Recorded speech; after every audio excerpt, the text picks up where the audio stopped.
is awkward.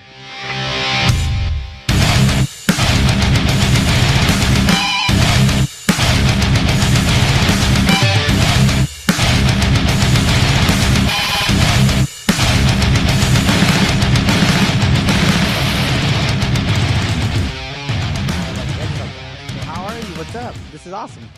Yeah, man, dude, it's cool to finally get this going. Doing all right. I'm a little warm. I don't have AC at the moment, but I'm working on that one. It got really hot out of nowhere. So. Oh, you know what's funny is that it's like, I think it's probably around like 85 right now. And my roommate turned on the AC. And it's so fucking cold in here. I was just like, I need to put a sweater on. Like, normally I would be chill with it and cool, but I'm just like, I just got out of the shower, so like cold-ass water, cold-ass air. I'm just like, I'm putting a sweater on. I'll probably take it off in a little bit, but like, yeah, I literally just got out. Just like a heads up, though, don't say anything that you don't want anyone to know. Just right, yeah, okay. For sure. Sure. I just like to throw that out there. And I did DoorDash food because I'm fucking starving. So in about like 40 minutes, I'm going to be like, give me a second. I'm going to go grab it. No worries, man. I got nothing but time. I actually ended up taking off this week. So I had some vacation time. So nice. So, what's in the day in the life of Josh like? Because I don't really know you. I have no idea who you are. I just know you on the internet. Yeah, sure. So, I mean, it's changed a lot in the last couple of years. If we're talking recently, yeah, I have a day job like anybody else. I'm a music retail salesman for a sister company of Guitar Center called Music and Arts. Music and Arts. Yeah, they do a lot of lessons and rentals. They work with a lot of the school programs and stuff like that. Okay, cool. But we also we're part of Guitar Center and Musicians Friends, so we can kind of get where we're supposed to emphasis on supposed to be able to get anything, but you know how Guitar Center is. Yeah, God. Yeah, it's that's why I took an entire week off and did nothing but stay at home and work on stuff because it's stressful. Yeah, I can see some of the gear you have. Is that a Kemper? Oh, no, wait. That's actually that is my Axe-Fx. Okay, Axe-Fx, yeah, it's a Axe-Fx Ultra, one of the older models, because I do work as a retail salesman, so I don't have that much money. There you go. That's oh, that's pretty. So okay, so the Helix. Yeah, so the Helix is mine. Mm-hmm. And then this little bad boy right here, this little whatever the fuck the Dark Glass. The Dark Glass, yeah, that's my basis, which that's kind of standard. I don't know why the hell I'm even saying anything. And then my I don't have my roommate doesn't have it out, but he has the floorboard version of the Helix. So he has that floorboard one, and then I got the rack mount. Dude, the Line 6 stuff is killer. Like, that was actually one of the units when I was making the switch from tube amps to digital stuff. That was one of the options for sure, and I had messed around with them a lot, and I was planning on getting one, but I got a really good deal on this Axe-Fx that I couldn't turn down. Mm-hmm. And I've known Fractal stuff for a while, just from being a periphery nut. Nice, that's so funny. Yeah, but so I mean, it works well. It does the job. It didn't cost me too much money, so at the end of the day, I'm not using it for album tones. I'm using it for live tones. No one really notices in that scenario if it's not an Axe-Fx 3. You know what I mean? So yeah. So I don't even know how the hell we became friends on Facebook, to be completely honest. Probably one of the typical people you may know through the music industry kind of deals. I'm trying to think. Who did someone tag you in something? Because I've been because when I started the podcast, I was like, "Yo, if you want to be on it, hit me up." And then people start tagging their friends. So maybe I don't know what kind of music do you like? I do mainly. You said periphery, so yeah. I mean, it's kind of like if you combined Currents and Silent Planet is kind of the vibe I go for mostly. Leaning more on the Silent Planet side. I'm really into that ambient shit. Yeah, that's cool. Speaking of which, before we started this, did you see the Spirit Box song that just dropped? No, I just saw the not the flyer, but I saw like a little image for it, and I was like, man, I gotta get I downloaded the DoorDash app, and I was sitting there trying to figure it out before you got on. I was like, oh my god, and like I was like, fuck, I can't do Dude, this. DoorDash is the worst. Is it really? I've never done it. Dude, okay. So I use it way too much because I'm lazy. But first off, I have friends that drive for DoorDash, and they have told me exactly what the job entails. It's simple. You get it, you pick an order, you go pick it up, you bring it to the person. It's that easy. Yeah. But all of their drivers are worthless. And like the stores screw up your orders, and like the driver gets lost even though you detailed in the order the directions and everything. And I still order from them because I'm lazy, but it gets frustrating sometimes, man. Damn. Yeah, no, I've never done it because I'm afraid of somebody like spitting in my food. They can't. There's like laws and stuff where like the package has to be sealed. Interesting. So if that seal is broken, you can literally turn it down on the spot and be like, I want my money back. Oh, wow. Yeah. Mm-hmm. At least from what I understand. Don't totally quote me on that, but from what I understand, if the seal is broken, you can turn it down and they have to give you your money back or like redo the order. Oh, okay, cool. Yeah, no, I'm pretty fucking... I mean, my roommate, he's done DoorDash, and I've never really talked... I should talk to him about it, but yeah, no, I know he does it on the side. It works if you have... if you get, like, a good driver. I mean, as long as your driver's not a complete idiot, like, it's not a hard job. Yeah. Well, like, I know, like, I work at, a place called Land Rover Rockland, and I see DoorDashers come all the time, and they have like the little red pouch that's like the food's inside. So I'm like, oh, that looks really professional. And then I've seen some people that are like, I'm just like, God, I wouldn't want to be even like, I don't want to touch it. Like, I don't want to touch a fucking bag. Like, no offense to you, but I mean, if you're gonna be working in food or not maybe food, but anything of this sort, like, take a shower. Service. Yeah, have a sense of hygiene and like personal respect. Just have a standard. Like, what do you? I've gotten some gross ones, especially like you notice it more with the pandemic and everything. It's like, oh man, God, people are disgusting. People are. I mean, yeah. All right, so we're going on this crazy ass tangent. Yeah, tangent. Music, so right? Let's do some music stuff. So tell me about the music that you're doing, the bands that you're in, that you've been, all that good stuff. Sure. So the most notable project that I was in and most recent was a band called For Those Who Can See. It was kind of straightforward metalcore, based out of New Jersey. It was like they had written an album and were like finishing up the recording process, and a friend of mine from the band Prevailer, if you're familiar with them, or if you're not familiar with them, holy shit, check them out. They're great. They deserve to be signed yesterday. But yeah, they're fantastic. I love them. But they were friends with For Those Who Can See, and I was at a Prevailer show, and they're like, hey, you should talk to these guys. They need a lead guitar player. So I did. And the album was pretty much done. So like the first album, A Part of Orion, I think I tracked like collectively 30 seconds of material on. Oh shit. Like nothing. Yeah, basically nothing. But then the next two singles they put out, I wrote, recorded, produced. Well, I co-produced. We put out two songs with my name on them called, the first one was Fate Loves the Fearless. Okay. Which I did most of the compositional stuff for. And then we did a song called My Own Way, which was even more straightforward. It was like Fate Loves the Fearless, you can clearly hear has my influence on it. It's very I the Breather, oh wow, if you will. God, yeah, it's 2013. No, 2014, I think. 2012, 2013. That era. Yeah, okay. Somewhere around then. Yeah. I was obsessed with them for a long time. I still love their first two records. So like Fate Loves the Fearless, you can clearly hear has my influence on it. But the My Own Way, the vocalist Jeff from For Those You Can See is actually a pretty badass musician too. And he wrote most of the stuff in My Own Way, but I kind of arranged it and produced it and whatever.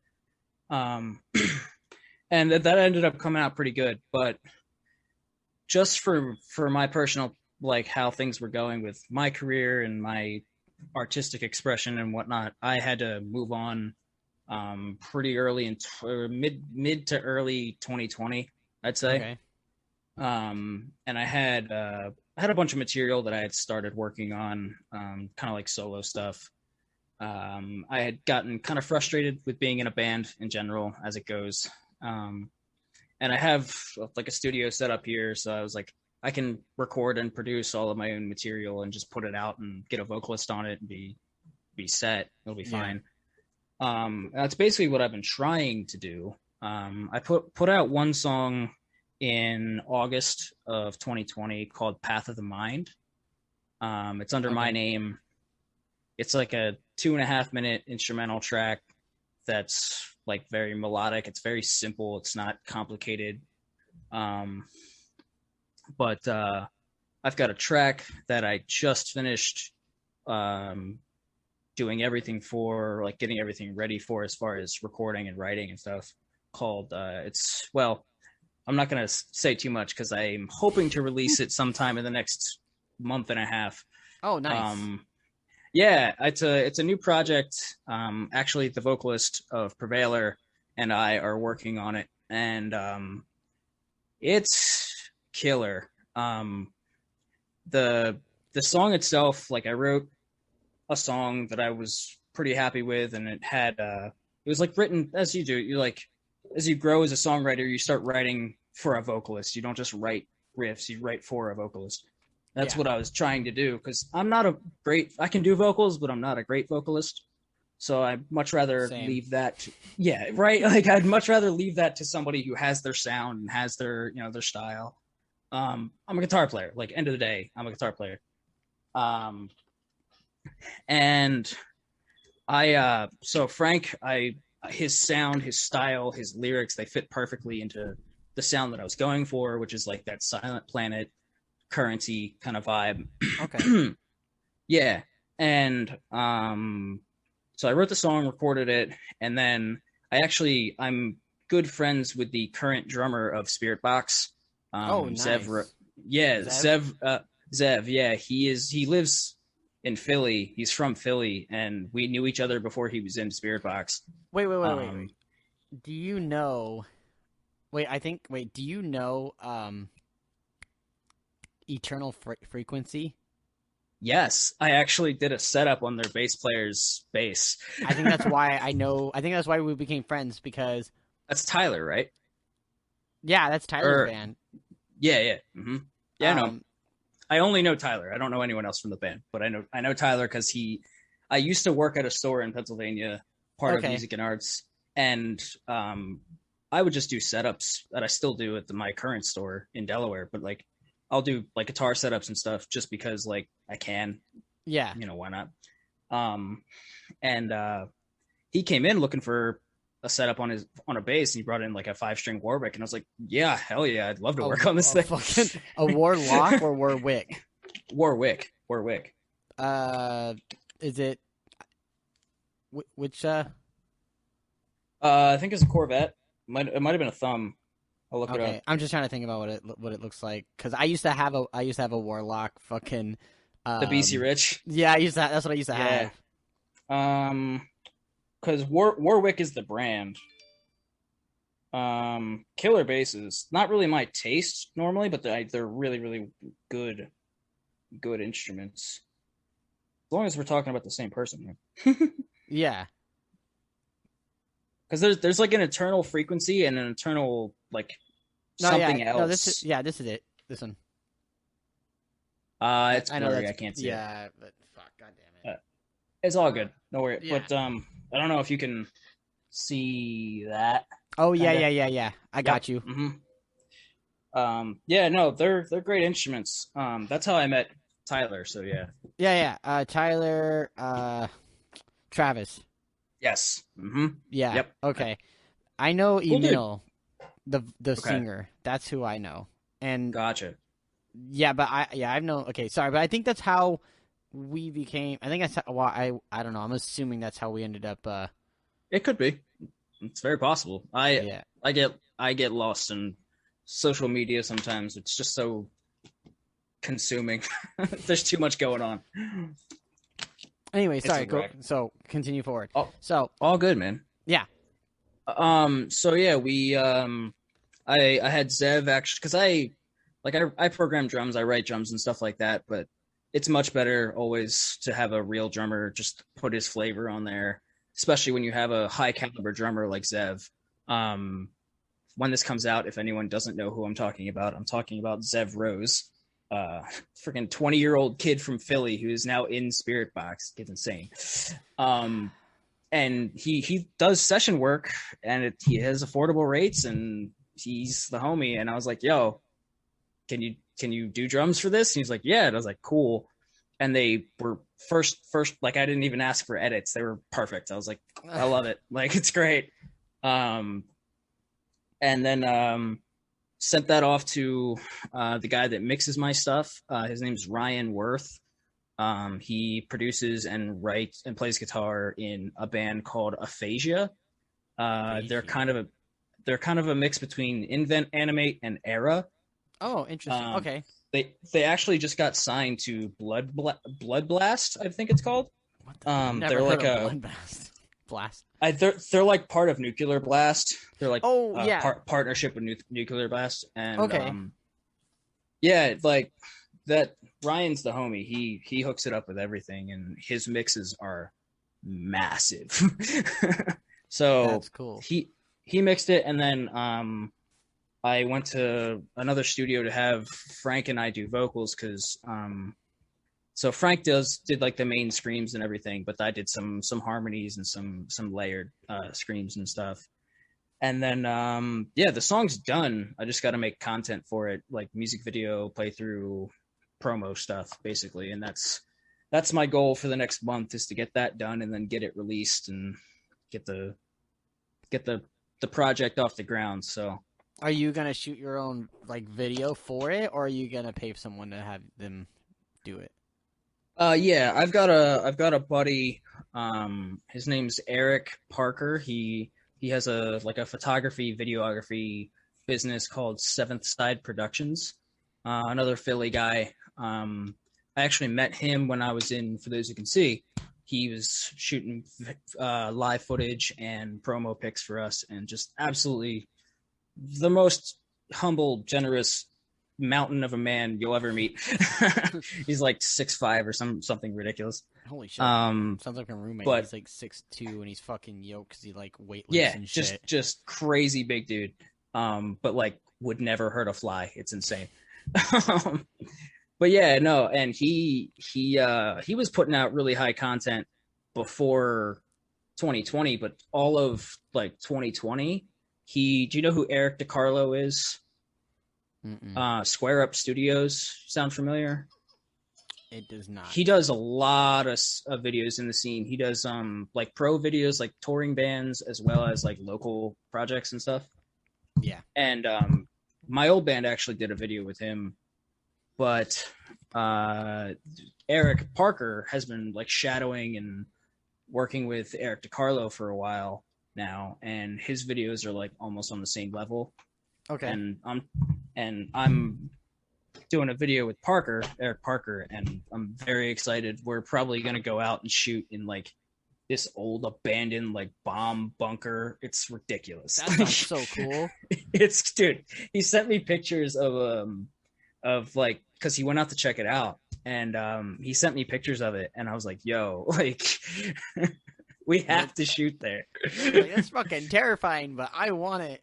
Oh yeah, absolutely. It's like, this is going to be surreal, but we have to do this just for the art. Like, I'm very excited.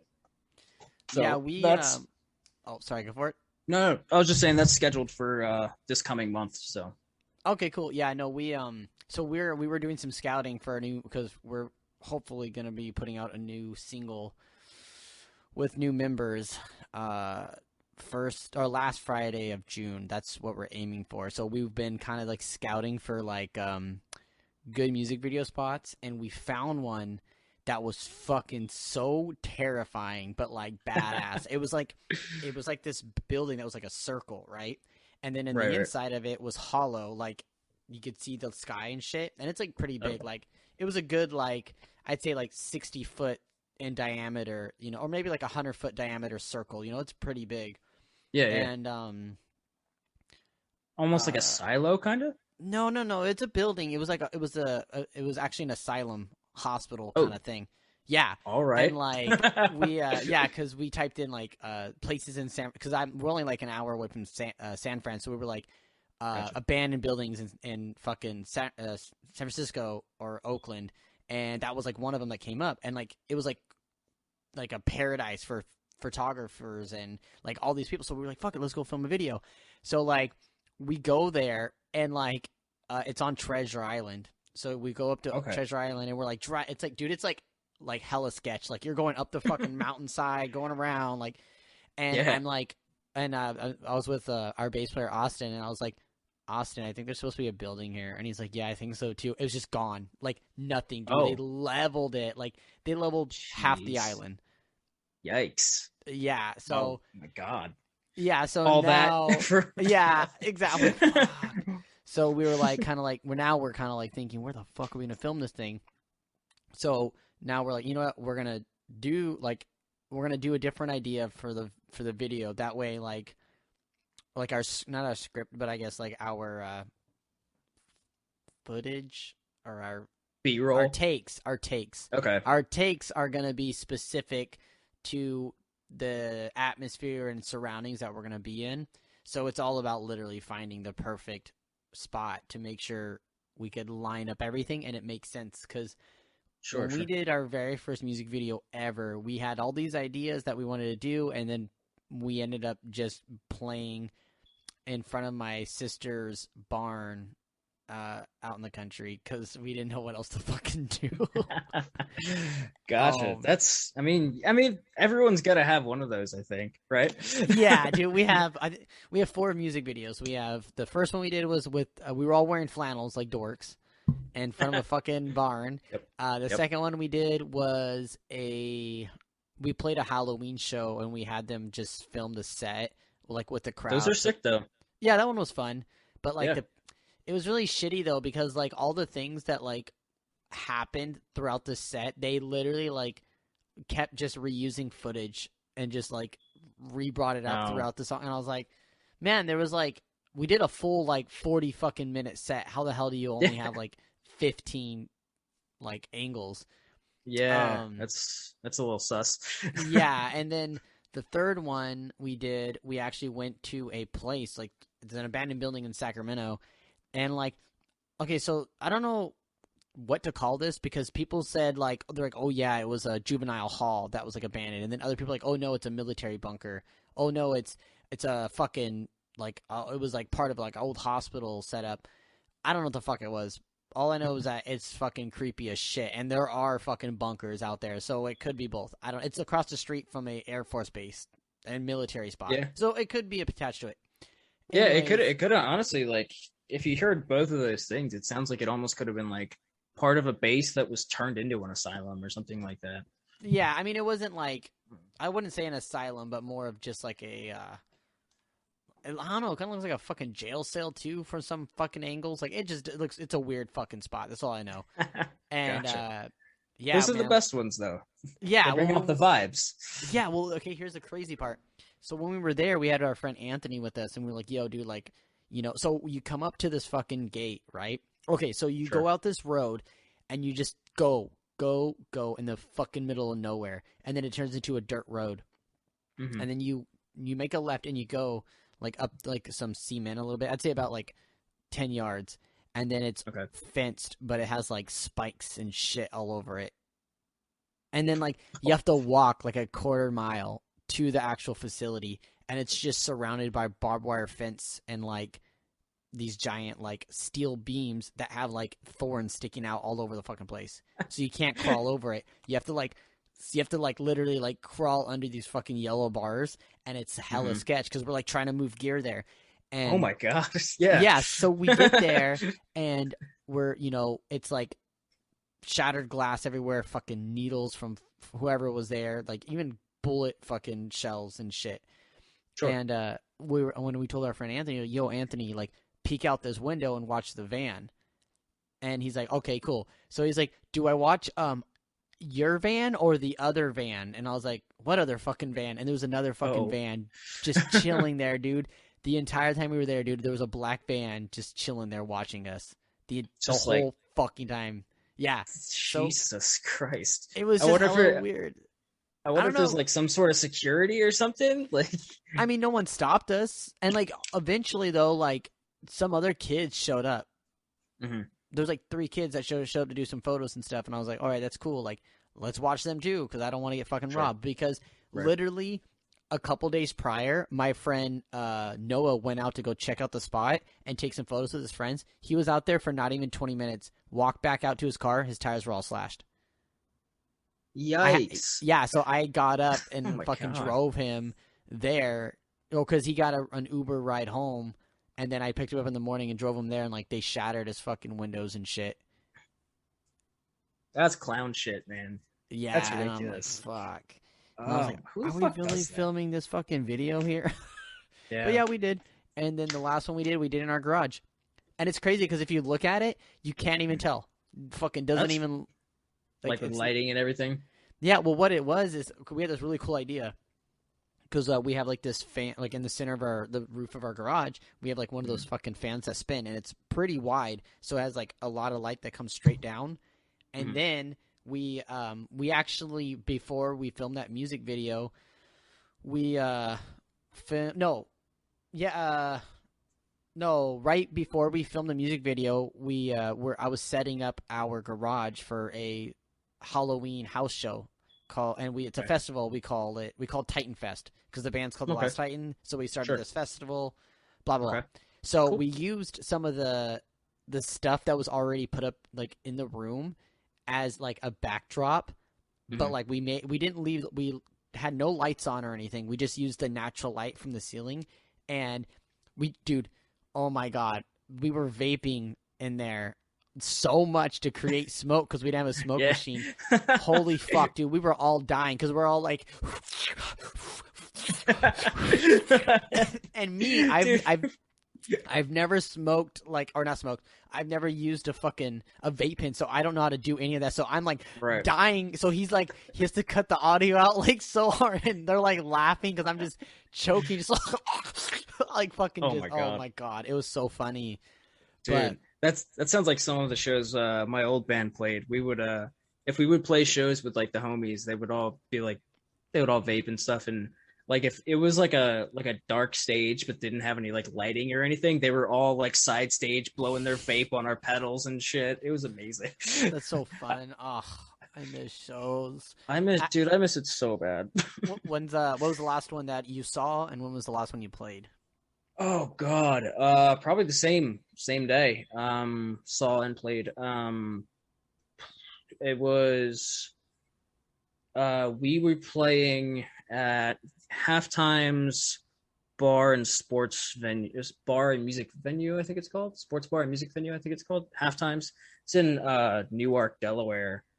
It's a cool venue. It's actually like really not a bad venue. There's just like it's a typical local venue, kind of your normal bullshit. Okay. But it was the No Eye Has Seen Weekender. Do you know those guys? No Eye Has Seen. Another New York invent, animate, currents kind of band, and they're freaking awesome. They're sick. I love those dudes. Good musicians. We played like I think it was 2 or 3 shows with them, but they were headlining, and God, I forget. There was a couple other really good bands on that show, and then we played. That was it. That was God. When was that? I want to say that was really, really early 2020. Like I should probably look it up, but that was one of the shows where I started realizing I didn't want to be in a band anymore. Oh shit. At the time, like I obviously like my goal in life is to like tour and shit. But that because that was a sick show that I should have enjoyed, and I just was miserable. It's like, oh, I'm sorry. Hey man, it happens. I think it is what it is, man. Life kind of kicks the shit out of you sometimes. Yeah, no, dude, I understand. Like the last one we did, so in 2020 we did a week-long tour, and then the headliner to that, our headliner, well, we headlined the whole thing, but the headliner at our home venue, Holy Diver, holy fuck, that was hands down the best show I've ever fucking played. It was absolutely amazing. I mean, I played a lot of good ones, but that one, dude, my buddy Austin, him and my friend Kyle, they run a podcast called the Stay Noisy Podcast. They're from out here. And Austin goes, he's like, yo, dude, like, he's like, when you guys started your set, he's like, I thought I was watching the fucking Devil Wears Prada or some shit. And I was like, dude, really? And he's like, man, you guys did absolutely amazing. Like, hands down, one of my favorite shows I've ever been to. And I was just like, hell yeah, dude. You. Dude, what's up? Such a huge compliment. And I mean, that meant so much. And it still I mean, honestly, I think I did a podcast yesterday, and I'm pretty sure I brought up that story yesterday too. It just made an impact. Yeah. Oh yeah, dude. But yeah, no, the last show we played, it was really awesome, but really terrible at the same time. I don't know if you've heard of a venue called the Boardwalk out here. I have. Mm-hmm. Yeah, it's closed. So it went up for sale. It's been around for 40 fucking years or some shit like that. Mm-hmm. And yeah, it went up for sale a couple days ago, and the last show I played was there. Oh. And it makes me so sad because it's like I think the only reason why I'm sad about it is because we have so now I can't say we.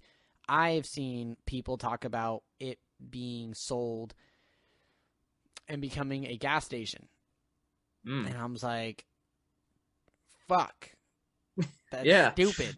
The fuck, why? Like, fuck, if you're gonna sell it to somebody who's gonna keep it a music venue. Like, dude, it's such a badass venue, man. And I mean, in my personal opinion, dude, it's a perfect setup for a venue.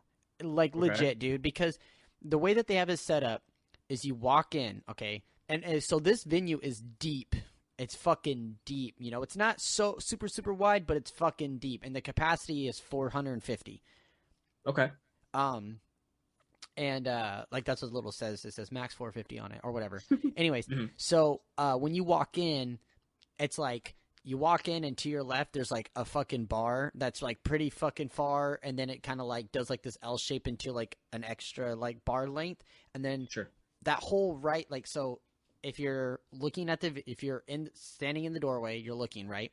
You have the bar to the left, and it's like gated off with like some some metal bars.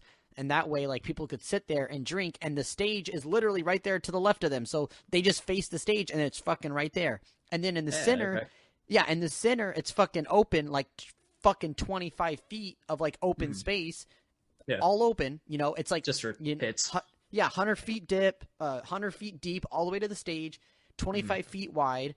And then on the other side, it also has a fucking railing that has a seating area for kids or anybody that doesn't want to that can't drink, but they could sit down. There you go. There's seating. And then that's what's up. Yeah. And the stage is like a good fucking 15-foot deep stage. That's like, tight. Yeah. And it has like stairs on both sides to walk up it. Like, and it has they have like a small little green room to if you're standing on stage, it's to your left, but if you're looking at it, it's to your right. And they have a back door that goes to like where the bands come walk through. Like, man, the venue is fucking and it's beautiful, man. It's absolutely amazing. My only complaint about the venue at all is the fact that it sucks that the kitchen is on the other side of the bar. So like if you're ordering, it kind of like It's a little hard, but realistically, man, the venue, in my opinion, is absolutely perfect. It's my Those are only the like worst, man. Yeah, like I said, the only complaint is the fact that it sucks that the kitchen is like on the complete opposite side. But Right. and they really needed to get a better sound guy. No, like, no offense to the guy. He had his redeeming trait is that he had this little dog, a little dog like this, and literally he had a little vest that said the Sound Hound. He was adorable, and like that's his redeeming. Yeah, trait. cut him some slack for that. Yeah, but it's an old venue, a lot of old cables too. So like, sometimes shit goes out or whatever. But I mean, besides all the fucking bullshit, the venue is beautiful, and I love it. And man, if I could afford to fucking buy it, and I knew how to run a venue, I would have bought it fucking the second they put it up for sale. But they want I think they want like 1.2 mil for it. That's probably right. Yeah. Yeah, that's a lot of money. Yeah, I don't have that much money. Dude, there's a venue in Philly called the Voltage Lounge. Okay. I don't know if you've heard of it. It's you ever hear of the Electric Factory? That sounds familiar more than Voltage. Yeah, well, they're attached to each other. I think they have separate ownership, but they're like the same building. Okay. But the Electric Factory is much more popular. It's a B or A market venue. Like, bigger bands play there. Okay. Anyway, but I've played at Voltage several times. Gotten to know some of the staff there and whatnot. Really cool venue, but like really old. But you want to talk about old cables and shit not going right. So one of the guys that ran sound there is also my guitar tech. And it's just one of my best friends. His name is Drew. And we played a show there. We played several shows there with for those you can see, but one of the shows was we were opening for O Sleeper, their like comeback tour. Oh, nice. Yeah, that was 2016? No, that was it was like 2019, I think. 2019. Yeah. I saw them in Sacramento in like 2017. My friend's band played with them, I think. Cause like no, you're good. Let me find the actual like time frame. But yeah, we played with them, and we were I think opening or second slot, and having played that venue like several times, it's kind of like you walk in expecting nothing's gonna go wrong. Like you're like, all right, our rigs are dialed in. We know how they run things here. Hi, Finnegan. Hi, buddy. My cat is sleeping directly behind my monitor, and nice. Just like looking at me like, pet me. Anyway, I have two cats. Finnegan and Mara. If they show up in screen, I will pick them up. Yay. But they're amazing. But anyway, this was it was 2019 when we played with them. But beside the point. We went on, or we were getting our stuff ready, like we were second. I remember now because Prevailer was actually first. They keep coming up. We played a lot with them. They were one of like the biggest homies. Okay. But they were finishing their set, and the sound guy who I had not met before, but my friend who was one of the other sound guys who works there was like, yeah, he was a mentor of mine. He's really good at his job. Like, he knows what's up. I was like, cool, sweet. This is going to be easy. And then we didn't really get a sound check. We barely got a line check. I asked 3 times for a mic. They didn't give me one. I didn't even need a mic. I needed a mic stand. Like, I have my own mic, but like, I just needed a mic stand. Didn't get one. Our backtracks didn't work. So, hi, Finn. This is Finnegan. Hello. He's a good boy. I love it. I love it. He's a good boy. Anyway, backtracks didn't work, so like our intro didn't exist. Like intros for songs didn't exist. And we just had to like just kind of play, and we were like, cool. All right, that's fine. And the shitty part was like it's a small enough venue. I think it's like a 200 or 300 cap room. Okay. So like you can easily see the sound guy and like have a conversation with him if the room's quiet enough. Oh, okay. And he I also have a loud voice, so take that with a grain of salt. And our backtracks weren't working, and I went back and checked the rig, and I was like, our rig's fine, it's not us. And he went like this. I don't know what to tell you. Oh, fuck. I was so mad. I was so mad. So we played our set, and then I like walked off stage, like punched a wall or something. I was furious because I like to run things like efficiently, smoothly, like get on, play your set, get off, done. Like, you see my gear, you see how like nice and tidy that is. Yeah, that's how I like things. Well, that's not how it went. And I was pretty upset. And I remember I walked off stage, and like the rest of the night was just like shot for me. I was just mad. Yeah. And so I went home and like I texted Drew. I was like, dude, what the hell is your dude's problem? Like, and he was like, what happened? I told him what happened. And then we started like kind of trying to figure out, because he was like, that doesn't sound like him. He wouldn't have done that unless there was no other option. Yeah. Well, as you know, there's set times in the schedule they got to keep.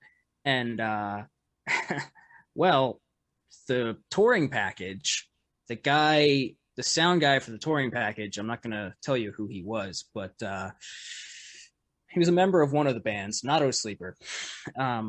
Anyway, he had basically set up their own snake and all this stuff and just unplugged half the shit that Voltage had set up. So like their DI box that was supposed to be for our tracks was just like gone.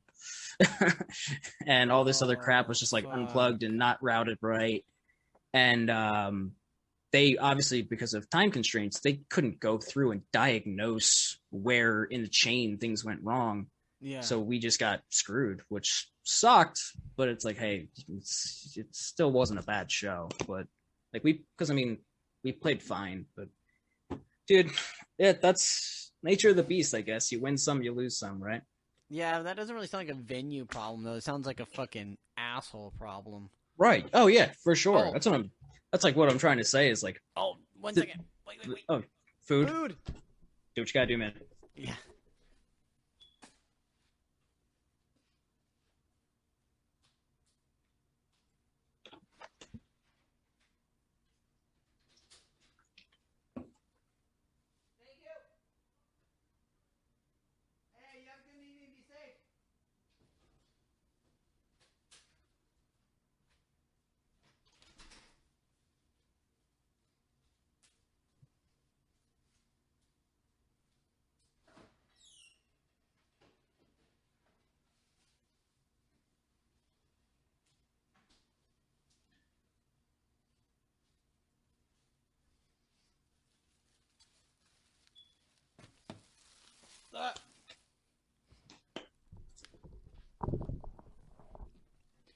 Actually, check. Did they fuck it up? So, I don't know if you can see that.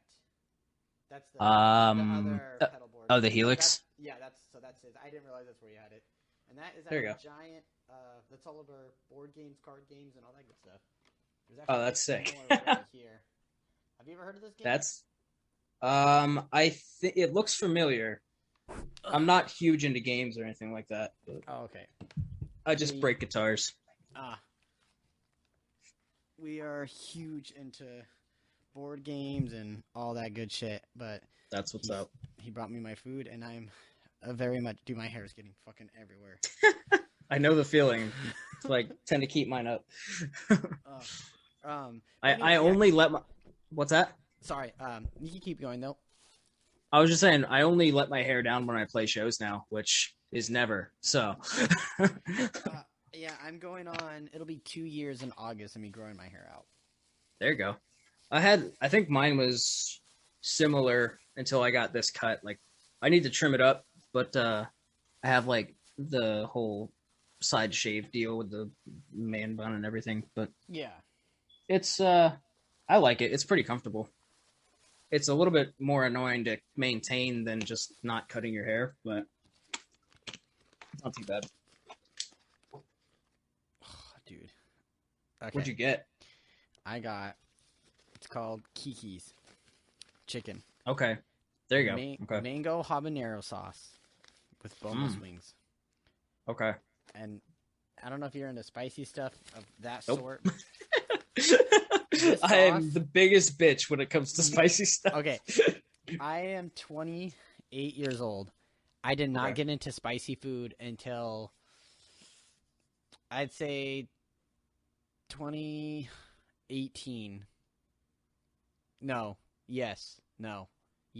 2018 because I started working at Ford, the dealership, and Kiki's just opened up. It was a different one. Just opened up down the street, and my coworker was like, "Yo, we should go to Kiki's, man. It's fucking hella good." I was like, "What the fuck is that?" I was like, I was like, "I got a girlfriend. I don't want to go to Kiki's. Like, I don't know who that is." And he was like, "No, dude, it's a fucking chicken restaurant." I was like, "Sure, I'll go." And so he's like, "Yeah, dude, you should try this mango habanero sauce." I was like, "Dude, I'm a bitch. Like, I can't eat anything spicy." Dude, oh my god. The second that I tried this, I was like, I literally went to the back to fuck because I ordered chicken strips and barbecue sauce. That's my go-to. And then I tried it, and I was like, fuck this. I walked up, and I was like, can I get mango sauce? And they're like, yeah, sure, here you go. Fucking, I fell in love with that shit. Dude, it is amazing with French fries. It's amazing with chicken. It's amazing with chicken stars from Carl's Jr. It's amazing on cheeseburgers. Dude, yes, it is so fucking good. Like, my mouth is watering right now and looking at it, and I'm just like, fuck. I mean, anyways, I can deal with spicy stuff if it's not like stop your breathing spicy and it has flavor. Like if it's just painful, like it just ruins the meal for me. You know what I mean? No. It's not like that. It's so flavorful, and like the best part is the fact that it's like you how do I say it? It's like when you so there's two ways you can eat it. You can eat it dipping the chicken into it, which I prefer it that way because it keeps its Sprite, I guess to call it. It keeps its zestiness. Okay. Or you could have it tossed, but if you have it tossed, it kind of like fuses with the bread, and then it calms down, and then it just doesn't taste as good. Yeah, dulls it out a little bit. Yeah, it definitely doles it out, but and definitely like you want a chicken sauce. Bon appetit. It's fucking great. Is that a California thing or just is that a national chain? It's only from Sacramento, as far as I know. Dude, that's I forgot to mention.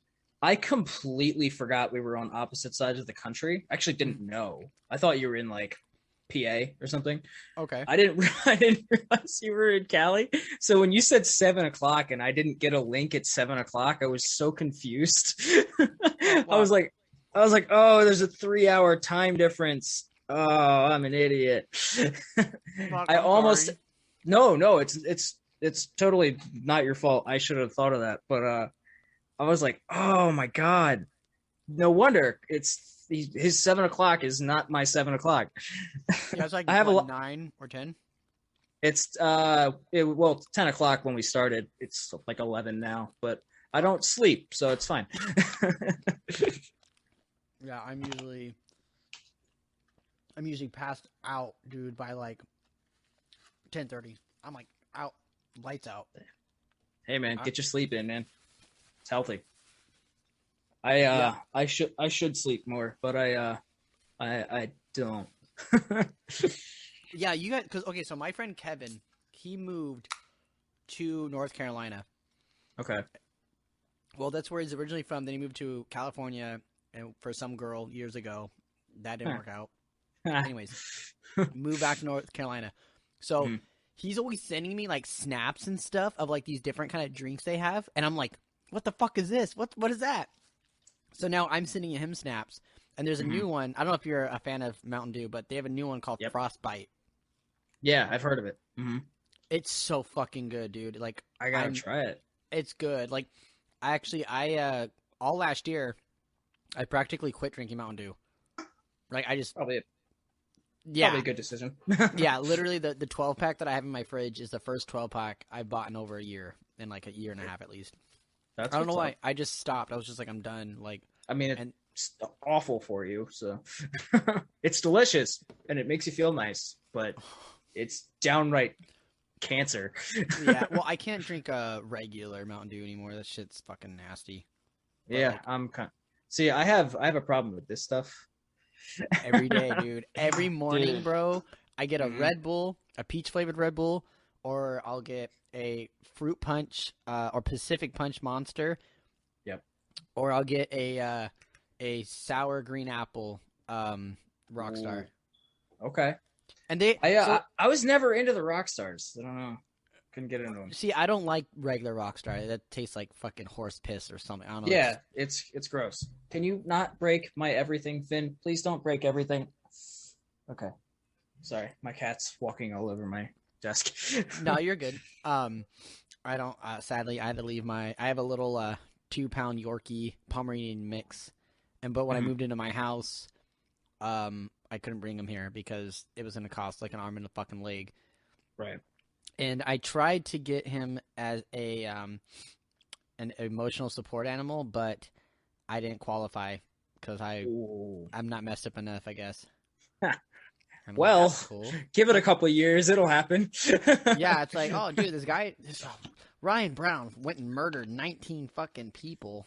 He deserves a dog. All because he couldn't get his little dog. Oh my god, he's amazing. Dude, I love him.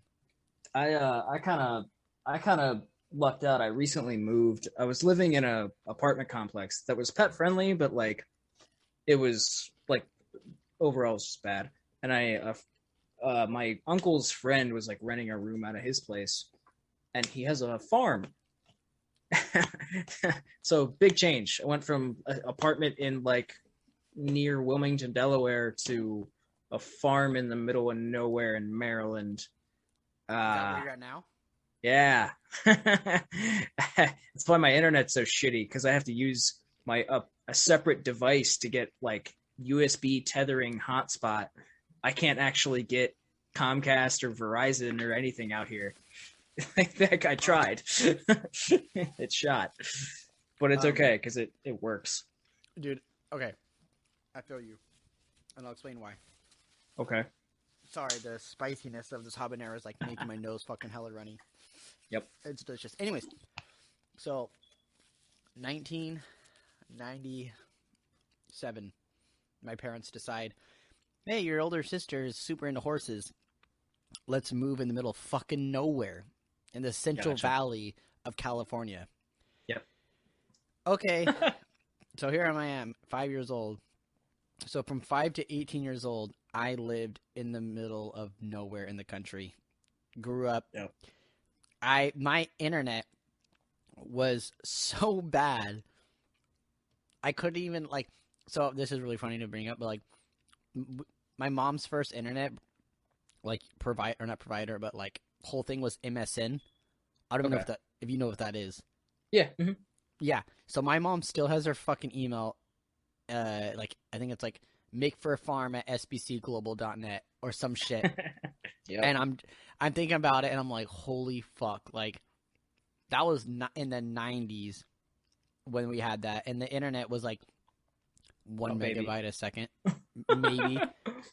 Fucking maybe. It was like, it was so bad. Like, I don't know, dude, man. It was bad. So, this is going to get a little personal. Don't read too much into it. I'm okay. I promise. So when I was pretty young, both my parents passed.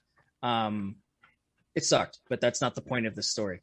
Our family computer got given to someone else in the family.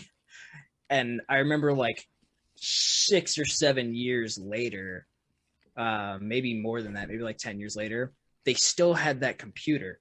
And I remember going over to their house one day for like a family something and being like, you still have this? Why? I couldn't even like load up YouTube or anything like that. Like it was so bad. I was like, I remember getting this at Circuit City in in 2000. Oh, fuck. It was rough. It's like, why do you still have this? It's useless. Now I'm really sitting here with like though, this to hear about your parents passing away.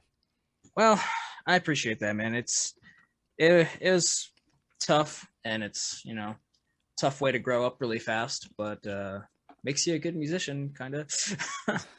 Well, like, this is I guess like this is a pretty personal podcast that we're having. So, my grandfather passed away, a couple weeks ago, and Sorry to hear that, so man. it's okay. Like, it really, like, he's honestly in a better place for sure. Like, he had dementia really bad, so you know. I feel that. Sorry, I'm not gonna cry. Just the spiciness. The spicy. Yeah. Oh my God, All good. Terrible timing. Yeah, dude. Okay, actually, this is like a fucking couple. There's like two different things that are happening at the same time. Yeah. So literally, I start this brand new job. I'm like 2 weeks on the job. My dad calls me, and he's like, "Hey, Papa Joe passed away," and I was like, I'm so sorry, Dad. Like, I don't know what to say. I don't know what to say. And I was like, "Are you okay?" He's like, "Yeah, I'm okay." And I was like, "I don't know what to do. I'm at work right now." And mind you, my manager and my coworkers were fucking standing right next to me and having this phone conversation.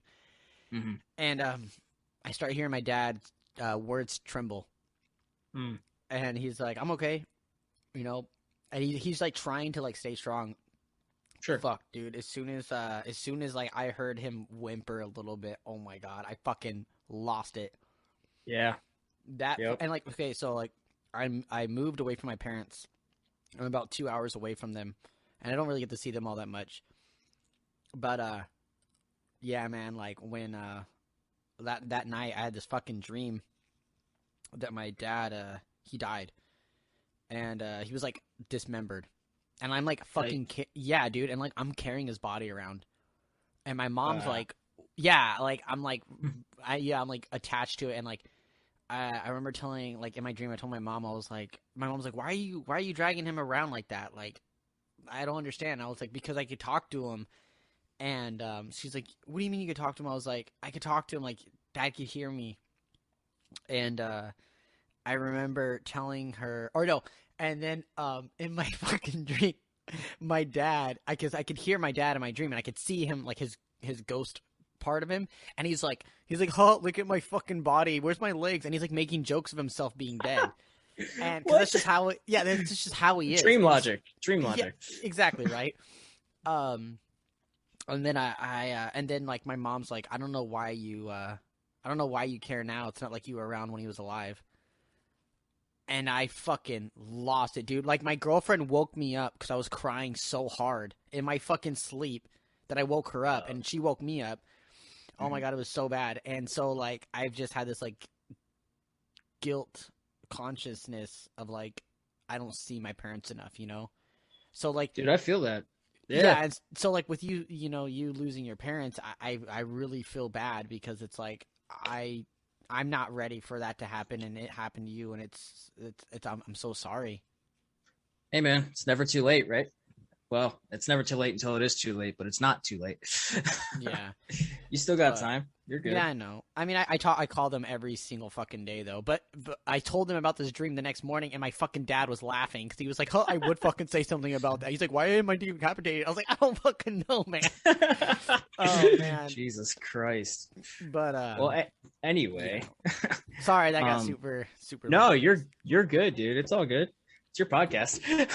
I know, but I'm gonna eat my mouth. No, but so a while back you were like, so what's the day-to-day like for me? And I never really fully answered that question. It's okay, but you can if you want now.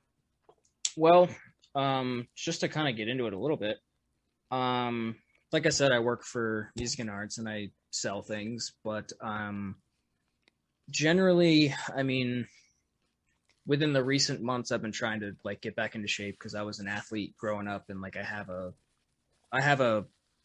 I like to be in healthy shape, and I haven't been for the last few years, and I'm like, screw this, I'm gonna do it, I'm gonna get back in shape.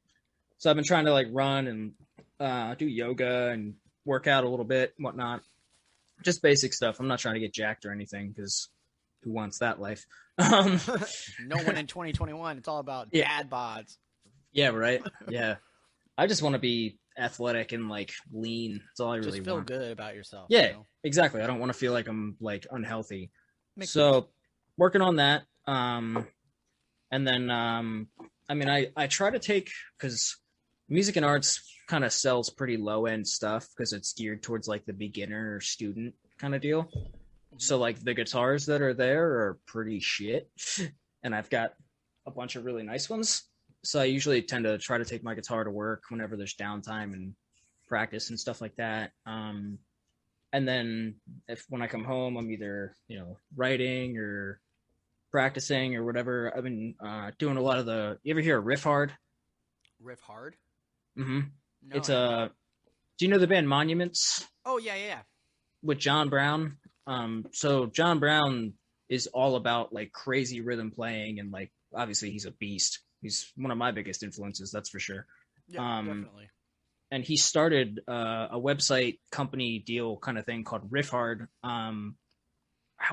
It was a few years ago now, but they've been kicking ass, and they have this whole like rhythm guitar focused program that you can like subscribe to and whatnot, as well as a really awesome like music industry podcast. But they like having that like working on like you're a guitar player, down picking, like if you get good at down picking overall, you're going to be a better guitar player just in general. And working on that stuff has been amazing. Like my overall like comfortableness with like rhythm play, because I was a typical guitar player, like coming up. I just wanted to shred and do all that stupid shit and sweep picking, bro. And that's all fine and dandy until you realize you got to write a song to get anywhere. And if you can't play rhythm guitar, you're not worth much to anybody. Keep talking. I'm gonna walk behind the computer, but keep talking. I can hear you. I'm gonna leave the headset on. Yeah. Okay, sounds good. Yeah, I mean, and that subbing to Riff Hard has been huge because they like that stuff really whoops your rhythm guitar playing into gear, and it just makes overall guitar playing a lot of fun. So that's been another thing. I was working on another kind of alternative rock project that I recently departed from just because my original stuff was getting too consuming. It was ended up being a lot of work and money, and this other project that I was working on was also being a lot of time and energy, and I was like, I can't commit to both. I gotta choose don't half-ass two things, whole ass one thing, like so that's what I'm trying to do now. I'm trying to 100% this project that I'm working on, which when do you think this episode's going to come out, by the way? I think it's Monday. Monday Okay, or Friday. So like within a week, not like several weeks. Yeah, no. Okay. Let me see. Cool. I can check right now. Then never mind. I won't say the project name until it's ready to be announced. Christopher's is coming out tomorrow. Charlie's is coming out Monday. Yours is coming out next Friday. Tight. Okay. Cool. Sounds good. Yeah, I was looking through some of your old episodes. Did you have Jason Richardson on here? Yeah. Well, not the Chelsea Grin one, if that's who you're thinking. I mean, I took lessons from him. That's why I was asking. Yo, it's funny because if you listen to that podcast, like one of the first things we talk about is literally how many times people think he's the Chelsea Grin. He's a Chelsea Grin guitarist. Yeah. No, I was gonna show you this. This is my newest butte. All right. Oh, the Axion label with the Fish Boys. Dude, this Ibanez has been freaking killing it, dude. Dude, it changes colors. It's like it's kind of like a multi-tone finish. Yeah. That's ridiculous. I put it in drop A. Oh my god, dude. Dude, that's ridiculous. Fucking heavy. I'll show you some exclusive new shit. All right. All right. Do you actually? I hate to do this. Do you mind if I run to the bathroom real quick? Nah, dude, you can run or walk, skip. I don't care. Fly because Fly. Because I don't know. I'll be right back. No, you're good. All right. Thank you, everyone, for being on the podcast. I really appreciate it. And that's when I'm going to chime in with this awesome sponsorship thing that I got going on called Liquid Death. And if you haven't heard of it, I think you should really try it. It's water in a can, and that's like the coolest fucking thing, and it's Liquid Death. And I think you should really get into it. It's sparkling water, so it's like bubbles and all that really good stuff. And like their whole gig is the fact that they are trying to help stop, people using bottled water and plastic. So hey, why not put it in a can? It's a reusable can. You can recycle the can. I know you can recycle plastic, but if you don't recycle plastic and you leave it out in the wilderness, it is just so bad for the environment. Not saying tin cans are any better, but it is better overall. So definitely, I think if you guys have not had a taste of Liquid Death water, you should definitely check it out. Definitely try it. It is really good. I currently am drinking it. I fucking love this shit so much. I really think you guys should really give it a shot. Sorry about that. Nah, you're good, dude. I just did my little sponsorship tight. shout out while you were gone. I was like, oh, perfect. Literally, as soon as I was done, I hear you say, oh, sorry about that. And I'm just like, wow, perfect fucking timing. There we go. Did you catch me almost like lose my cat? Oh, I didn't. I was literally looking at this. Okay, I guess my gain's not high enough on my mic. But the I rent a room in this place, and the rest of the house is kind of shared, and it's kind of a mess. So I don't let my cats out of the room unless I have like supervision. And I opened the door, and my cat was like right by the room, and she fucking sprinted. And I was like, yeah. But anyway. Anyways, oh yeah, no. So for the podcast, it's like because we're talking about you said you were looking at some of the other things that I have. Yeah, so I don't have anyone super famous or anything. But realistically, and I was talking to Charlie actually about this. The guy, his episode's gonna be out on Monday. Okay. But for me, it's like oh my god, sorry, this fucking mango habanero sauce is getting to me. Oh, good, man. Take your time. The whole podcast thing for me is like I just wanted to talk to people, right, about music. Yeah. Literally, that was it. And, dude, that's like the best way to do it. Yeah, because it's like to me, like I get starstruck very easily, and I try my absolute fucking best. Like even if I know the person, like Jared Dines, right? Mm-hmm. Okay, sure. So he's a perfect example. Him and Austin Dickey are a perfect example because me and my roommate Jordan. Awesome. Yeah, so me and my roommate Jordan, well, and Hector are so all three of us, we've become very close with those guys. That's what's up. Yeah, whenever they come to Sacramento for like shows or whatever, they stay at our place, or whenever we go up to see them, we stay at their place. Like it's a good mutual friendship kind of thing. Sure. But I still act like a fucking 5-year-old when I'm around Jared. I don't know why, but I get so fucking nervous about that, like around that guy. Mm-hmm. Like because the biggest thing is like when I literally was like wanting to learn how to do vocals correctly. This is back in like 2015 and or 2016. It was 2016, I believe. And I just remember like finding his 10 styles of metal video, and I was like, it barely had like I think 100,000, maybe under 100,000 fucking streams on it or views. Sure. Mm-hmm. And I was like, oh man, like this is so cool. Like I really want to learn from this guy. So like I like dove in deeper trying to find, and he actually put out a vocal lesson video, and I was like, oh my god. And then I was like, oh, I don't know who Austin Dickey is, but they did this. They did like this like little. They did a dual cover of "Violence" by Day to Remember. Yep. And I've been following both those guys for about the same amount of time, so you're just speaking my language right now. Okay, yeah. So, dude. Okay, so yeah, so I got hooked on that, and then I showed Jordan, my roommate. I'm like, dude, like this guy is fucking hilarious. And then, oh yeah, when they did their 1 million subscriber party, in Washington, me and him were like, fuck it, let's drive up. So we fucking drove all the way, and I brought a bottle of moonshine, apple moonshine, with me to give to them. And everyone got really fucking shit faced, but I drank, but then I sobered up a lot, and I drove Austin home because he was fucking throwing up, like he was bad. Yeah. So I took him home, and Jared's like, he's like, don't hurt my fucking friend. I was like, I'm not going to. So he followed us, and we took him home, and then, you know, say our goodbyes or whatever. And then like next thing you know, like whenever like they you know, whenever they would come to Sacramento, they'd hit us up and go, hey, are you guys gonna come to the show? Are we gonna see you guys? Or now when we go to NAMM, it's like, hey, are we all gonna be at the NAMM? We're all gonna meet up there. We're gonna do the NAMM. Or hey, you know, if you're coming to Warped Tour, come stay with us. Come to my party. Come do this. Come, you know, stay the night or whatever.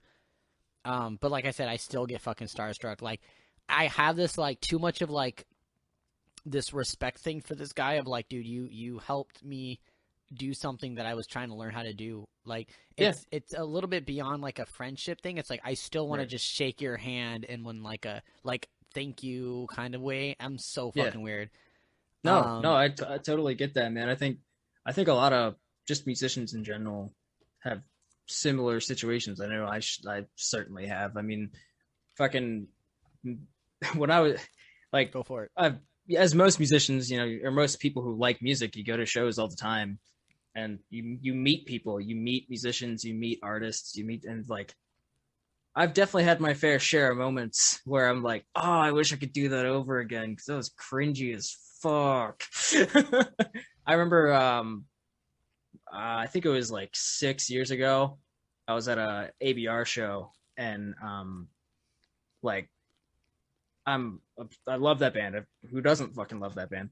And I met Matt Greiner, like hopped down off the stage and was like shaking people's hands as he always does. Yeah. And I was like, Matt, your music means so much to me, bro. Oh my god, like, oh, you guys like changed my life. Blah blah blah. I was like, can I get a do-over on that? Where's the rewind button? Because I could tell he was like, yeah, dude, okay, calm down, man. Like, it's okay. I mean, I've composed myself enough now where I can kind of handle those situations a little bit better. But it happens, man. I think it's pretty normal, especially with like, I mean, I love Jared. I love his content. I love like everything he's put out. But honestly, like, Austin is like probably a bigger influence for me. That dude's hilarious, and also he's just so damn good at vocals. Like, stupid good, dude. And hella good. The new for those for the likes of you stuff is so good too. Like, have you ever seen them live? Not personally, no. Dude, we almost you know when Jared was in Rest Repose and they did that huge 50s. Yeah, we played that show. When they hit Sac. But right before he was like a couple weeks after he quit, we played a show. My old band, for this you can see, we opened for the Red Jumpsuit Apparatus that tour nice. The tour that they were on that Rest Repose was on. Yeah, and I was like so pissed. I was like, damn it! Now they're not going to be on the show. I'm not going to get to meet these guys. But hey, man, it happens. Yeah, no, I know Jared. He said that he likes playing and stuff, but he was like the whole touring thing. He's like, it's not really his forte. Sure. I mean, dude, touring is brutal, man. It's no joke. I have a blast, dude. Every time we go on tour, I'm like fucking so like. Oh yeah, dude. I'm the same way, but I think the reality that a lot of people who aren't musicians or aren't serious musicians don't understand is like the people who don't play music or whatever, they only see the show. Yeah. That's it. They don't know before everything. The 12-hour drives, the van breaking down, the, you know, having ramen every day, or maybe not having ramen one day because your fucking $300 is running out that you have for the whole tour, like for food. Okay. Like I'm not a financial genius of any sort. But I'm sure as hell I have see my never, rig? Dude. I mean, fuck, dude. Look, oh man, I'm fucking here. Let me show you something. This is this is where I'm at right now. And this is just because of like some things that I've changed over the last like literally like couple of months, and like because I've paid off like hella shit. So now that I'm paying off stuff, this is what my stuff looks like. Yeah, back it up a little bit. I think it's getting a glare from the actual reflection. Yeah, I can't read that at all. God damn it! Here, let me. There we go. It's a number. I can see that there's like several digits. I can't read the actual number. It's okay. I think I just got a glimpse. There was a 5 in there. Yeah. Okay. That's what's up, dude. That's a big number. That's all it is. Yeah. But I have never had a number like that ever. I've always like bought too many guitars at the same time. Zounds. You know what Zounds is, right? Oh yeah. Oh yeah. Fucking with their payment options. Yes, dude. I have sunk myself into Zounds a few times. Yep. And paying off like, because my identity was stolen back in like 2011. Yikes. Like dude, mine and my dad's was stolen because my dad does long haul. So I went on long haul with him, and we went to Florida and back. And our identity got stolen while we were in Texas. Like somebody fucking got our info somehow, and this fucking dude killed somebody. Dude, he killed people and like Grand Theft Auto'd and like robbed some people. And my dad got pulled over when we were in LA, and the cops like he looks down at like his like wanted list thing and looks back at my dad and looks over at me and he's like, "You guys are wanted," and we were like, "For what?" And he's like, "Well, your identities are wanted." He's like, "Were you guys in Texas in the last week?" And we were like, "Yeah, we were." And he's like, "All right." And then I'm not gonna describe the profile of the person that but the person that stole our identity looked nothing like us and was actually taller than my dad, so it was even more funny. And he ruined my credit. The dude ruined my dad's credit and my credit, dude. He opened like 4 accounts doing shit and like rented like 2 fucking U-Hauls and what? Yeah, did all this shit. And they can't like do anything about that? Nothing. Oh, and like people always tell me, dude. Yeah, dude. Everyone's like, "Oh no, they could fucking do something." I'm like, dude, trust me. If they could have, they like you don't think I fucking tried.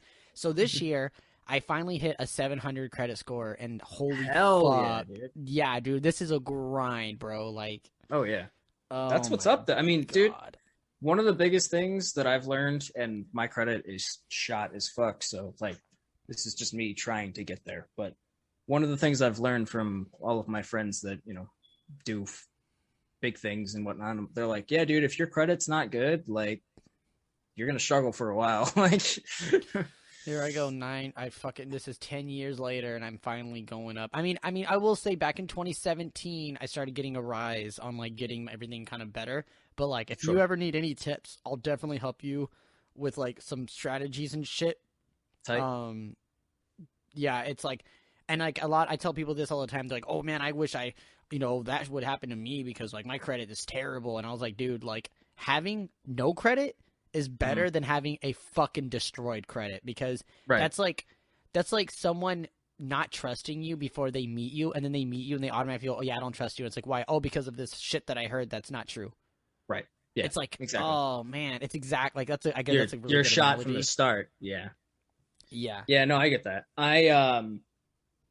I need to look deeper into mine because I had some like I haven't messed with it in a while because it's just been on the back burner, but because I had do you guys, I guess you would, right? You guys have Kohl's out there, right? Yeah. KOHLS. Yeah. Mm-hmm. Yeah. When I was in high school, or I think it was high school, I had a Kohl's card. Okay. Which is a credit card. It's like a Visa card, and I used it for whatever I needed, and I would like pay it off right away. And like when I had like jobs and stuff, it was fine. And I would get like work clothes and stuff with it, basically. Well, I got clothes for a job one time that shafted me, and like fired me a week later without ever having me on the books or anything like that. It was ridiculous. Oh shit. So I had bought a bunch of clothes, and the one, it's okay. he's a good boy. I don't know why Mara's just like she's right there, but she's just chilling. She's a big girl. You're all good. So the one thing. Yeah, go. Oh yeah. Sorry. The one time I like didn't pay it off at the store, like in front of me, was like the week that I lost my job. So I ran out of money like real quick and forgot about that card. And of course, it like went to collections and shit. And I was like, oh. How much was your availability? Like I don't even remember. I don't. I think it wasn't that much. I don't remember what it was. I think my collections bill ended up being like $400 or something like that. It wasn't terrible. Oh, that's not bad. Mine was like 18,000. Yikes! I just fucking paid it off this year, dude. I heard 18, and I thought you were gonna say 1,800. No, like, dude. Well, oh, no. Okay. So my collection debt from like all that shit that guy did. He opened up a Verizon account and got 2 brand new Galaxy S6s. Each one was like $1,300 at the time. Yeah. So that the U-Haul expenses. Yeah, they're not cheap. No, and that was a week of him fucking renting 2 U-Haul vehicles. Right. Yeah. So he had 2 cell phones, 2 U-Haul vehicles. He put like, oh fuck, what else? He put like he tried opening credit cards with my information, so that like debunked, or that just tore down my credit, just getting it checked. I don't remember he did a couple other things, but yeah, man, I ended up with like it was like $17,300 and something and that all went to credit, because I was like, I'm not fucking paying this. I can't pay this. I didn't even know about it. Like, fuck. Yeah, exactly. Oh my god, that sucks, dude. Jesus Christ. Yep. Fuck that. Sorry, keep going. I feel bad. I just totally. No, you're good. Oh, good, man. I don't really remember what I was talking about, but you were talking about your Kohl's card, and you don't know how much is on it. Yeah, so I got it taken care of. Like, I paid it off and everything. But that was so long ago, and I haven't had a credit card since then. I just was like, I'm not touching it. Like, I got other shit I got to figure out. You know what I'm saying? So that's definitely something I got to do. Something I would look into is like, this is for any listeners out there that need some help. So, and this is my personal opinion, do not get a fucking credit card that makes you put money onto it. So let's say you go and you're looking up credit cards, and it says put $200 onto it. It's because I think it's called a secured credit card. I think that's what they're called. You put your own $200 from your debit account onto the card, and that's $200 limit. That don't work. That don't fucking work. I don't care who the fuck you are that says it works. It doesn't, because the last couple of friends I've had that all have been like years in the making of trying to get this shit, like their credit going, that's all they have. And I'm like, dude, two of my credit cards have a $2,000 credit limit on each one. Mm-hmm. My GameStop card has almost $3,000 credit limit on it. Because this is what I did. And a lot of people are like, oh man, why do you do it that way? I'm like, I don't know. Like, that's just how I did it. But what I did is, the day that I got the credit card, because it's not a secured, it's like an actual credit card where they give you a $200 availability, and then you use it, you pay it off. Literally, I would go and buy a fucking stick of gum and then fucking paid it off like a couple days later. But this is what I decided to start doing, because I wanted to get Netflix, I wanted to get fucking a Spotify. So I went and got a credit card, and ow, my foot, my phone just fell on it. God damn it. So I went and got a credit card, and I put my Spotify, my Xbox Live, and my Disney Plus on it. That way, every month, all 3 of those get charged to my credit card, as in I used it. Then I have my credit card being paid off with my like direct deposit, not direct deposit, but like, you know, from my bank on automatic payment. So every fucking month that I'm using the same amount of money that I would be using out of my debit account, it's like I'm literally just, you know, I don't know if that makes sense. Like, use a credit card to pay for. Yeah, use a credit card to pay for that. Use your automatic payments to pay for that because you're gonna pay for it anyways. So why not build credit while you're fucking paying for it? The secured credit card makes no fucking sense because you limit yourself with how much money you put on it. You put $200, that's all you got. Well, one of the things I've always been told, like by people who are like, oh, whenever you get a credit card, like start small, dude. And they're like, dude, just put your gas on it, like your gas, filling up your gas tank. Just use it for your gas because you're gonna have to do that anyway. And it's not that's money you're going to spend anyway. So it's like, just do that and you'll be safe because you can just pay that off. But think about it this way. How many times a month do you put in gas? I have a pretty small gas tank and I drive a lot. So a lot. Okay. So think about it that way. Every time you're putting in gas, you're using that card over and over and over. And then you have to remind yourself to pay all that shit off. Right. You just created a whole new, like, you're thinking about it all the fucking time. So what I did, literally, both my credit cards that I have are in my fucking in my room and like in an envelope that I have underneath my books. That I don't use them for anything else. Touch them. Nope. I just have, like I said, Xbox Live I have Xbox Live on there. So it's Xbox Live, Spotify, Disney Plus, and Spotify. It's those four things that get charged every time, and then boom, my automatic payment at the end of the 29th of every month or 28th of every month pays it all off, and then on the 1st of the next month charges my card, everything. That's just what I do. You can do whatever you want, but that's just what I do, and it helped me out tremendously. Yo, as far as the whole identity stolen thing, do you have one of these? Like a RFID wallet? No, but you know what? I see. There's a couple of YouTubers I see that promote that thing. Agoofish? Super Carlin Brothers are the dudes that I know. Okay. I don't know who that is. They do a lot of like Pixar movie theories, Harry Potter. Do you know who Ryan George is? No, it does not sound familiar. Pitch Meeting? Screen Rant? Oh, Screen Rant. Yeah. Oh, Ryan. Ryan, he does the pitch meetings. Yeah, Ryan. Wow. Ryan, is it like Ryan Ray or Ryan Array or Ryan? Ryan George. Ryan George. The one with the dog? The guy. I don't know about a dog. He does like funny skits and shit. But it's on Screen Rant, and he has like his own channel. Like Super Easy, Barely an Inconvenience. Does that sound familiar at all? Dude, if you don't know him and you like film stuff, he's your guy. Dude's fucking hilarious. No, I don't. No, that's not who. Oh, yeah. I know who this guy is. Yeah. Oh, okay. So Screen Rant. So this is a different, same channel. Okay. Different guy. Oh, no. Screen Crush. That's what I watch. Ah. But I know what Screen Rant is. I've seen Screen Rant videos before. Yeah, they do like a lot of movie reviews and stuff like that. But Ryan George, he works for Screen Rant now and makes pitch meeting skits for them for like different movies.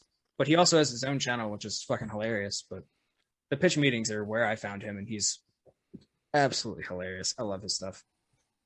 If you have time and you enjoy YouTube, yes, Ryan George, enjoy very much.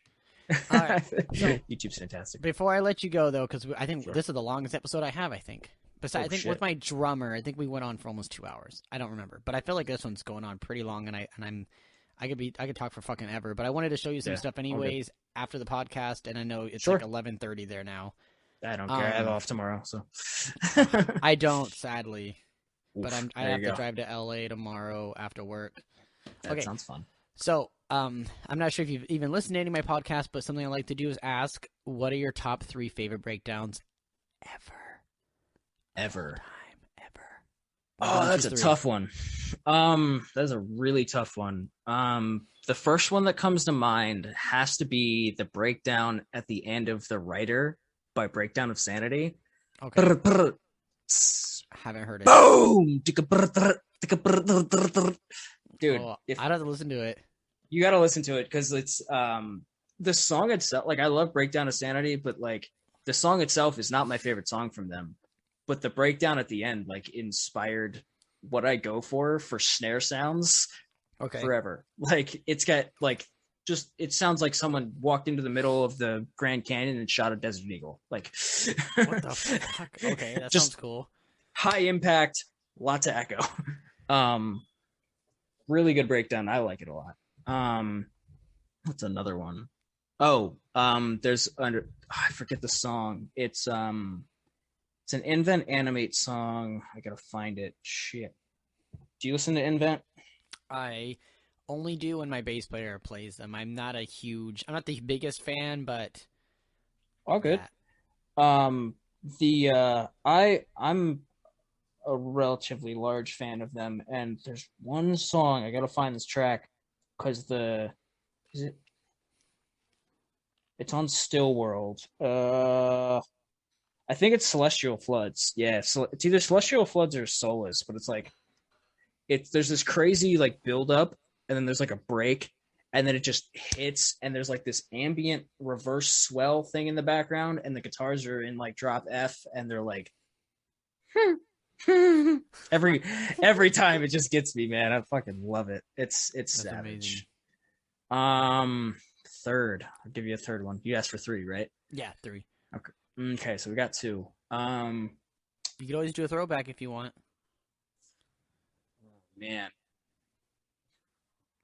that is a really tough one. Because like those are the first 2 that come to mind for sure. No ABRB or ABR. ABRB or ABR. yeah, either or. Fuck, dude. Motherfucking rock ass. You know what it might be? Yeah, do you listen to After the Burial at all? Oh fuck yeah, Lordian Ghosts. Bow down, bow down. I was just listening to it when I was in my shower. I'm just like, fuck yeah, dude. They're fucking legends for that breakdown. Like you put the meme horn in there, dude. Dude, you know they're from fucking San Jose. Yeah. I didn't know that until I saw them. I saw them at this in San Francisco at this venue called the Regency Ballroom. Okay. And I feel like I've heard of that too. Probably it's a famous venue. It's like the one. It's where all the big acts go through. Besides, there's a lot in San Fran, but the bigger ones is the Warfield, that's where I saw Bring Me the Horizon play. Holy fuck. Yeah, it's a big deal. Amazing. Yeah. And then Regency Ballroom is like a tier under it. So I mean it's still fucking massive. Anyways, yeah, I didn't realize they were from San Jose until I was there. And, you know, talking to Adrian and Anthony, the bass and singer. So we're all talking, you know, and one of my friends brings up Sacramento, and he's like, man, I haven't been to Sacramento in years. And we were like, oh, didn't you guys just play there? He's like, well, yeah, you know, we play there, but like I haven't walked around the city in like a long time. And I was like, oh, when was the last time you did? I was like, oh, well, I don't live too far from here. And I was like, you guys live in the Bay Area? And they were like, he's like, yeah, me and Adrian do. I was like, what the fuck? What the hell? Yeah. And then like after that, me and Adrian just got really cool because he actually so you know, you listen to Spite, right? Not much. Do you know who they are? I actually opened for them, but yeah, of course I know who they are. Okay, so they're drummers who records all our music. Oh, okay. Yeah, so we're like really cool with all the guys in Spite, and like more specifically though with Cody because we were with him all the time. Gotcha. But you know, after hanging out with them, and then it's like Adrian comes out, I'm like, what the fuck? Like, it's so weird that he like skates, and like, so that's how me and him connected so well because I was a skateboarder, a hardcore skateboarder. So me and him just like fucking instantly connected across bass. Because I used to be a bass player when I first started playing music. So it was like bass, skateboarding, music, and I'm just like, dude, you guys are like my favorite fucking band. Like, you guys are, you're my favorite human. Like, you're just so fucking cool. When they did that big ass festival tour with Imure and Fiffer and Autopsy. This was a while ago. I want to say like summer 2015, 2016, maybe even maybe even more recently than that. It was like the Torch tour or Burn the Torch. Yeah, I'm pretty sure that was 2015 because I remember I think I was playing a show in LA and our backup vocalist or second vocalist, he decided to go to that show instead of going to his own show that he was supposed to play. Professionalism at its finest. Well, the band's not around anymore. I'll say it that way. There you go. But yeah, that was 2015, I believe. Okay. Time is kind of irrelevant for me. I don't like dates and shit like that. Fuck it. I don't remember any of that shit. But it was a badass show. I saw him in New Jersey. But it was right after Adrian had like joined the band, and dude, he like on stage he was fucking hilarious. He just seems like the coolest dude. I don't know. Do you have Twitter?